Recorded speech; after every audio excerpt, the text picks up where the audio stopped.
Salut, c'est Jean-Baptiste de jbmarcy.com. On se retrouve aujourd'hui pour parler du plus grand ennemi, à mon sens, de la reconquête amoureuse. On le sait, la rupture amoureuse, c'est véritablement un traumatisme. C'est un mot que je répète souvent. Pourquoi est-ce que j'insiste dessus?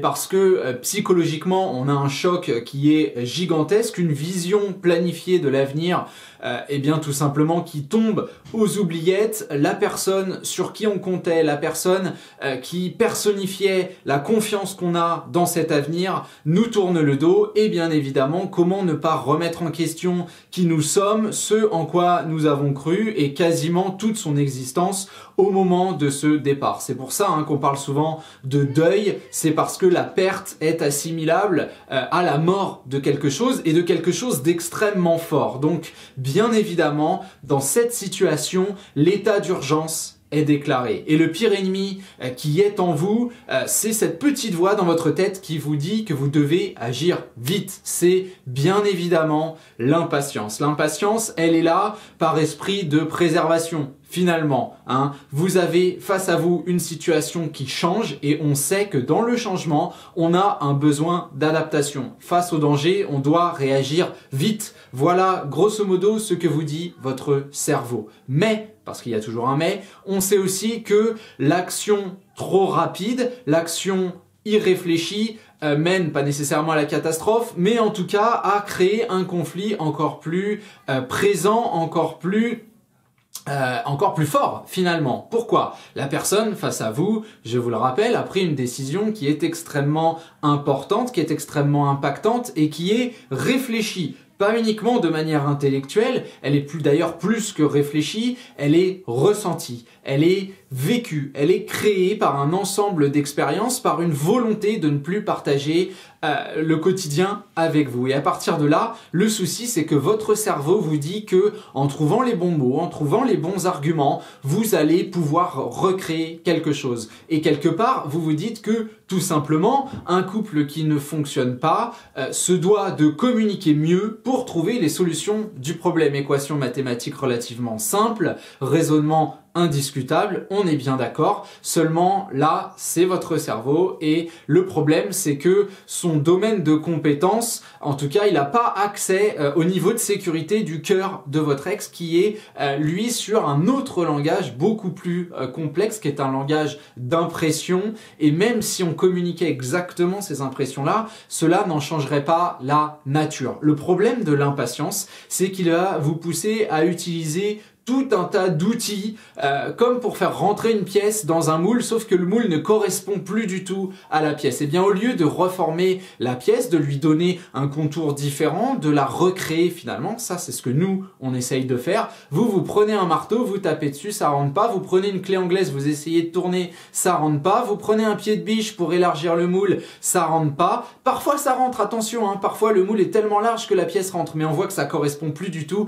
et ça ce seront justement les cas où vous allez entre guillemets récupérer un ou une ex comme une vieille peau de banane et vous allez continuer à manger ce qui reste dedans. C'est sale comme image, et la relation que vous allez créer de cette manière-là, à travers la manipulation, à travers la coercition, à travers la contrainte, c'est une relation qui n'est pas saine et qui, on peut bien la comparer à un vieux morceau de banane accroché à une peau sans problème. À mon sens, on n'est même pas dans l'exagération parce que ce n'est pas le moyen qui va vous permettre de... L'impatience, c'est votre pire ennemi parce que votre ex le conçoit de la pire des façons qui soit. Ce que vous appelez impatience, et ça c'est très important cette phrase-là, votre ex l'appelle de l'irrespect. Et c'est impossible d'aimer quelqu'un qui ne nous respecte pas. Et ce constat-là, il peut vous paraître logique, mais je sais que dans le feu de l'action, dans le feu de la réalisation, dans le feu de la communication quand il y en a, on oublie beaucoup de ces choses-là. Et c'est comme ça que plutôt que de se poser, de réfléchir et d'agir sur soi, d'avoir un focus personnel, on va se demander quelle est la prochaine étape, quel est le prochain outil à utiliser. Moi, Moi j'ai appelé, on m'a pas répondu. J'ai envoyé un texto, on m'a pas répondu. Mon meilleur pote a envoyé un texto, on lui a pas répondu. Bah tiens, si je demandais à mes parents d'appeler, si j'appelais directement les parents, si j'allais sur le lieu de travail, si j'envoyais des fleurs, si, et le problème c'est qu'on utilise tellement de si que on a coupé toute la forêt. Je sais, l'image est pas terrible, mais c'est véritablement pour que ça vous parle, pour que vous réalisiez que votre impatience ne peut pas vous permettre de mener une reconquête amoureuse. Si le slogan de mon site c'est la reconquête de soi pour réussir à mener la reconquête de l'autre, c'est qu'il y a une raison, c'est qu'il y a un besoin de construction, il y a un besoin de compréhension, il y a un besoin de réalisation, le tout avec un focus personnel, le tout à travers l'expérience, le tout à travers le travail.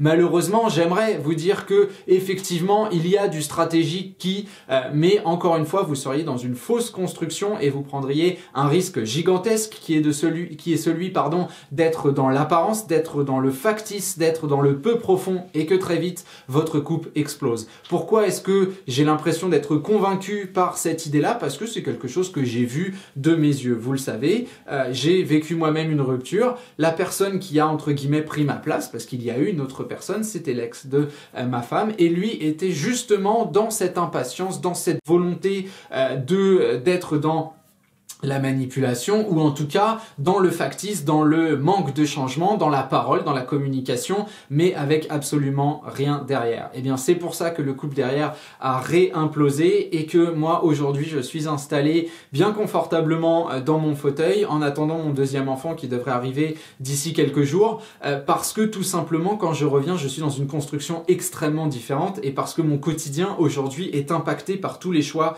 que j'ai pu faire à ce moment-là, parce que j'ai construit une autre vie et parce qu'aujourd'hui, quand ma femme me regarde, elle se dit « Oh mon Dieu, par où nous sommes passés, tout ce que nous avons traversé et surtout, tout ce que nous avons construit à travers ça. » Demandez-vous ce que vous êtes en train de construire et demandez-vous si l'impatience est un moteur de construction. Demandez-vous si une cathédrale se bâtit en 3 minutes 50. Vous avez déjà la réponse et vous avez finalement la réponse au débat entre le stratégique et le psychologique. À mon sens, c'est le grand débat de la reconquête amoureuse. Le problème, c'est que l'aspect psychologique, oui, demande de la réflexion, oui, demande du travail et évidemment, oui, demande du temps. Et on est dans une situation où on n'a pas envie de s'accorder ce temps-là. Moi, je le comprends, je le conçois tout à fait, mais la solution, vous savez où elle se trouve et c'est évidemment à vous de prendre votre décision. Voilà, je vous laisse réfléchir là-dessus. Comme d'habitude, vous aimez ce contenu, vous n'hésitez pas à me le signaler.